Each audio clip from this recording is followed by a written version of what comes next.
La guerre entre Israël et l'Iran entre dans sa deuxième semaine. Le conflit s'intensifie dans un échange mutuel d'attaques de missiles et de drones. En Israël, Téhéran a lancé des missiles sur la ville d'Haïfa dans le nord du pays vendredi. 17 personnes ont été blessées lors du bombardement et 3 sont dans un état grave selon le Magen David Adom, l'équivalent israélien de la Croix-Rouge. Plusieurs bâtiments situés à proximité du principal port de la ville ont été endommagés, a précisé une responsable locale. La veille, Téhéran a fait usage d'un missile à tête multiple. La frappe a touché un hôpital dans le sud d'Israël ainsi que des habitations à Tel Aviv, faisant 240 blessés. En Iran, toujours vendredi, des frappes aériennes israéliennes ont visé la ville de Rasht, située dans le nord du pays. Dans l'ouest, l'armée israélienne dit avoir mené des frappes aériennes contre les régions de Kermanshah et de Tabriz. Enfin, dans le sud-ouest du pays, Tsahal a déclaré avoir visé des infrastructures militaires et des batteries de missiles solaires. Selon l'armée israélienne, depuis le début du conflit, 2 tiers des lanceurs de missiles iraniens ont été détruits. L'Agence internationale de l'énergie atomique a par ailleurs confirmé que le réacteur à eau lourde d'Arak avait été endommagé lors d'une frappe. Face à l'escalade du conflit, plusieurs pays ont décidé de fermer leur ambassade à Téhéran. À Washington, la Maison-Blanche a indiqué que Donald Trump se donnait 2 semaines pour décider d'une éventuelle participation aux opérations israéliennes. Le président américain a précisé vouloir laisser une chance à la voie diplomatique.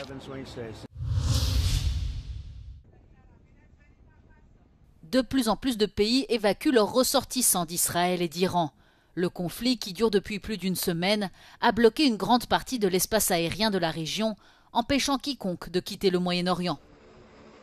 Ce jeudi, un vol de rapatriement a transporté près de 70 personnes d'Israël au Portugal. Une cinquantaine d'entre elles étaient des ressortissants portugais. Lisbonne a également annoncé cette semaine la fermeture temporaire de son ambassade à Téhéran. En Serbie, 38 personnes sont arrivées saines et saufs à Belgrade la nuit dernière, avec une majorité de ressortissants serbes. Le Premier ministre Aleksandar Vučić a également rencontré le ministre égyptien des Affaires étrangères au Caire pour discuter de l'évacuation d'urgence de plus de 2500 ressortissants serbes bloqués en Israël. En Roumanie, plus d'une centaine de personnes sont arrivées ce vendredi à Bucarest à bord d'avions militaires en provenance du Moyen-Orient. Le ministère roumain de la Défense a envoyé des avions après des appels à l'aide de ressortissants roumains qui tentaient de quitter la zone de conflit, mais n'a pas précisé de quel pays ils étaient partis.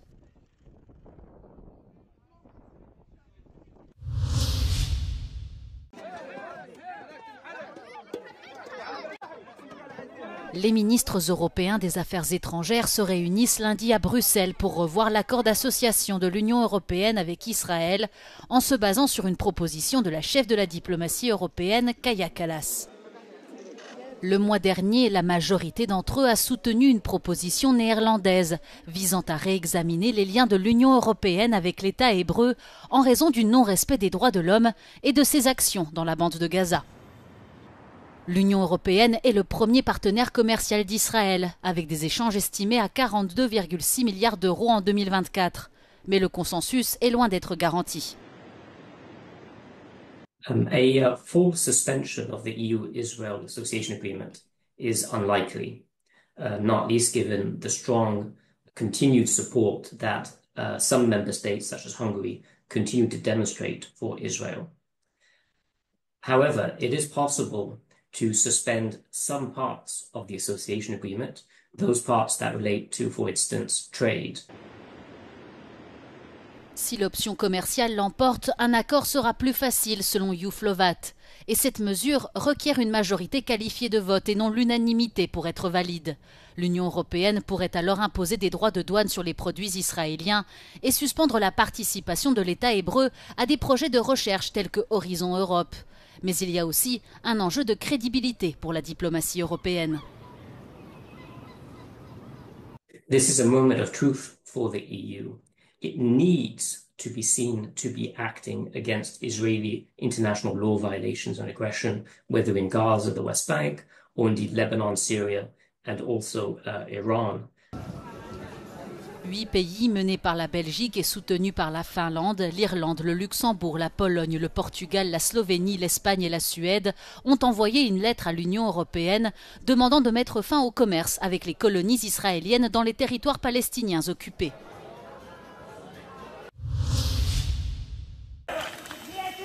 La Russie poursuit son offensive en Ukraine. Ce vendredi, Moscou a lancé une attaque de drones sur les villes d'Odessa et de Kharkiv. Selon les autorités ukrainiennes, au moins une personne a été tuée et une vingtaine d'autres ont été blessées, dont 2 adolescentes de 12 et 17 ans. À Odessa, un incendie s'est déclaré dans un immeuble de 4 étages qui s'est partiellement effondré, blessant des secouristes qui portaient assistance à des civils. Le feu s'est ensuite propagé à un immeuble de 23 étages, duquel quelques 600 personnes ont dû être évacuées. À Kharkiv, ce sont des infrastructures civiles qui ont été touchées par des frappes. Au total, 80 drones Shahed de fabrication iranienne ont été lancés, a indiqué l'armée de l'air ukrainienne, qui a affirmé avoir abattu 70 d'entre eux. Le président Volodymyr Zelensky a exhorté les États-Unis et l'Union européenne à renforcer la pression sur la Russie pour qu'elle accepte un cessez-le-feu.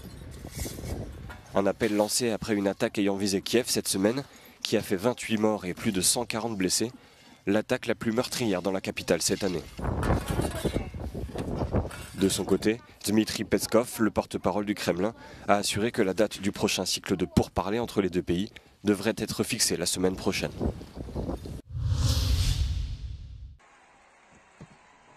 Pedro Sánchez rejette fermement la demande de l'OTAN d'augmenter les dépenses de défense à 5% du PIB. Le Premier ministre espagnol estime qu'une telle hausse serait déraisonnable, voire contre-productive. Dans une lettre adressée au secrétaire général de l'OTAN, Mark Rutte, Pedro Sánchez déclare que son pays ne peut s'engager à respecter aucun objectif de dépense en termes de PIB.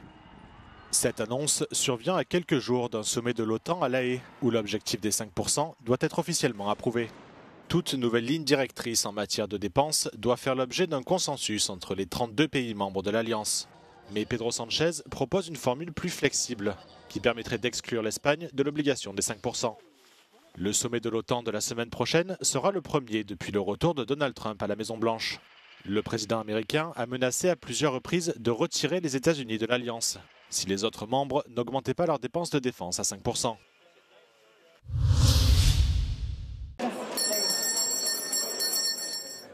La Banque européenne d'investissement renforce son rôle de bras armé financier de l'Union européenne.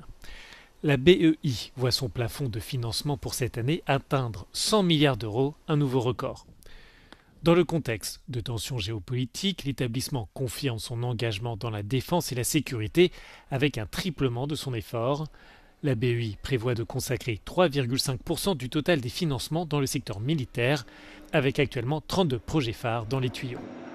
We are financing the public sector when we are talking about large military barracks infrastructures. Just this week also we have got the go-ahead for the financing of a very important infrastructure in Lithuania, military barracks that will host a Bundeswehr brigade very close to the Belarusian border. And we're working with the European Commission to identify other key public infrastructures for military mobility.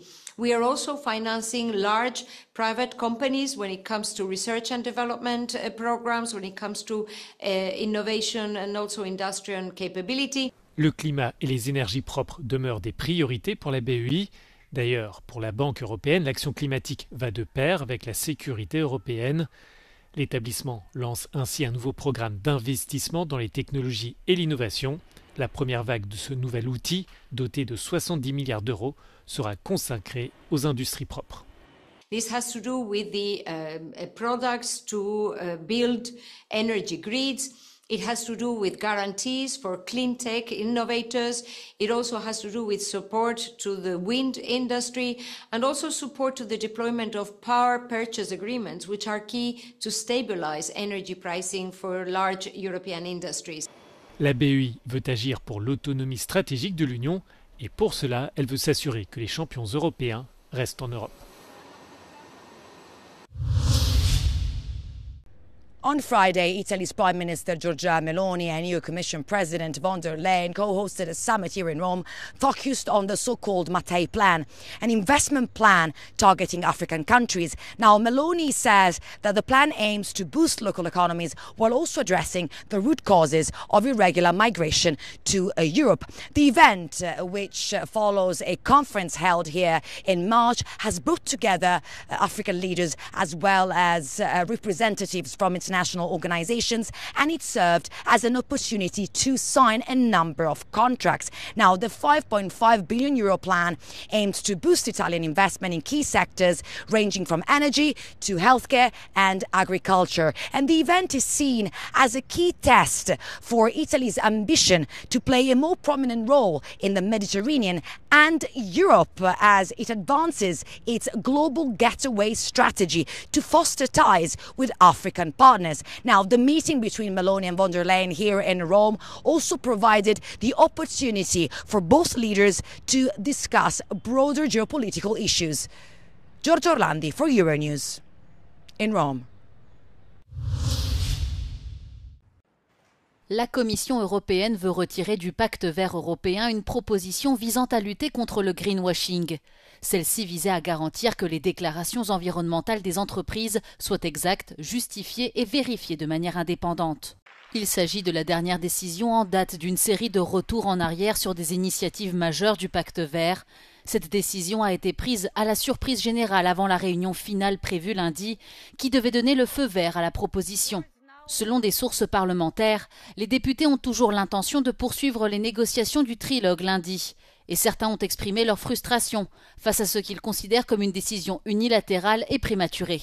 Au-delà de l'impact législatif, cette décision soulève des questions plus larges sur l'autorité de la Commission européenne à rétracter ses propres propositions. Bien que les traités de l'Union européenne n'accordent pas explicitement ce pouvoir, un arrêt de 2015 de la Cour de justice de l'Union européenne a confirmé que la Commission pouvait retirer des propositions dans le cadre de son droit d'initiative.